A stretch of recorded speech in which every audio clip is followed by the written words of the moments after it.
ಓಂ ಶ್ರೀ ಸದ್ಗುರುಪಾದುಕಾಭ್ಯಾಂ ನಮಃ. ಎಲ್ರಿಗೂ ನಮಸ್ಕಾರ.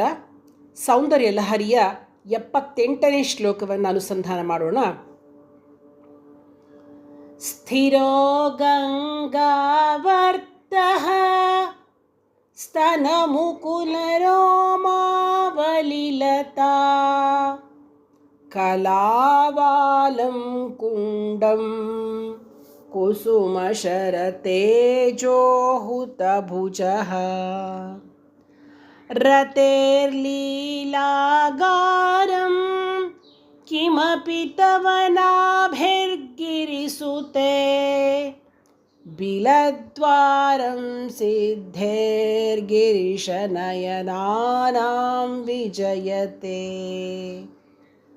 ಸ್ಥಿರೋ ಗಂಗಾವರ್ತಃ ಸ್ತನಮುಕುಲರೋಮಾವಲಿಲತಾ ಕಲಾವಾಲಂಕುಂಡಂ ಕುಸುಮಶರತೇಜೋಹುತಭುಜಃ ರತೇರ್ಲೀಲಾಗಾರಂ ಕಿಮಪಿ ತವ ನಾಭಿರ್ಗಿರಿಸುತೆ ಬಿಲದ್ವಾರಂ ಸಿದ್ಧೇರ್ಗಿರಿಶನಯನಾನಾಂ ವಿಜಯತೆ. ಸ್ಥಿರೋ ಗಂಗಾವರ್ತಃ ಸ್ತನಮುಕುಲರೋಮಾವಲಿಲತಾ ಕಲಾವಾಲಂ ಕುಂಡಂ ಕುಸುಮಶರತೇಜೋಹುತಭುಜಃ ರತೇರ್ಲೀಲಾಗಾರಂ ಕಿಮಪಿ ತವ ನಾಭಿರ್ಗಿರಿಸುತೆ ಬಿಲದ್ವಾರಂ ಸಿದ್ಧೇರ್ಗಿರಿಶನಯನಾನಾಂ ವಿಜಯತೆ.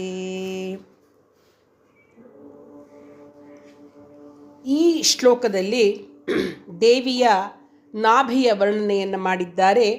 ಸ್ತೋತ್ರ ಲಕ್ಷಣ ಬಂದು ಸಿದ್ಧಾಂತ.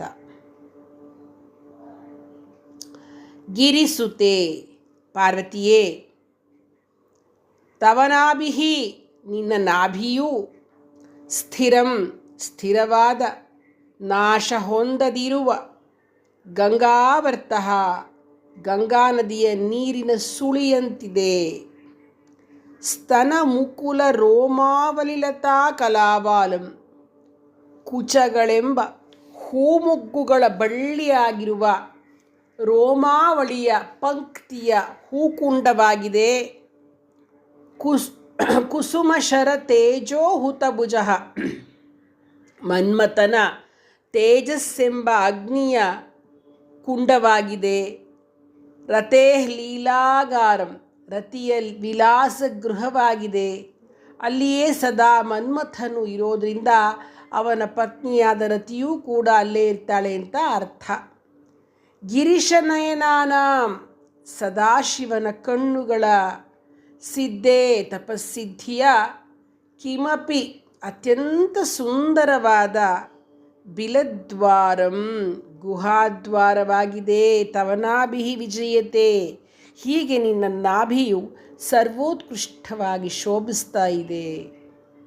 ಶಂಕರರು ದೇವಿಯ ನಾಭಿಯು ತಪಸ್ಸಿದ್ಧಿಯ ಸ್ಥಾನ ಅಂತ ಹೇಳ್ತಾ ದೇವಿಯ ನಾಭಿಯನ್ನು ವರ್ಣನೆ ಮಾಡ್ತಾ ಸೌಂದರ್ಯ ಲಹರಿಯ 78ನೇ ಶ್ಲೋಕವನ್ನು ದೇವಿಗೆ ಸಮರ್ಪಿಸ್ತಾ ಇದ್ದಾರೆ.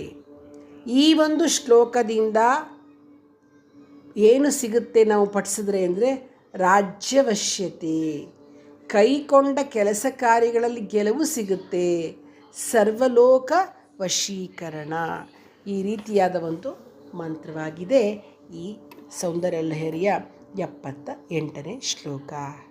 ಶ್ರೀ ಜಗದಂಬಾರ್ಪಣಮಸ್ತು.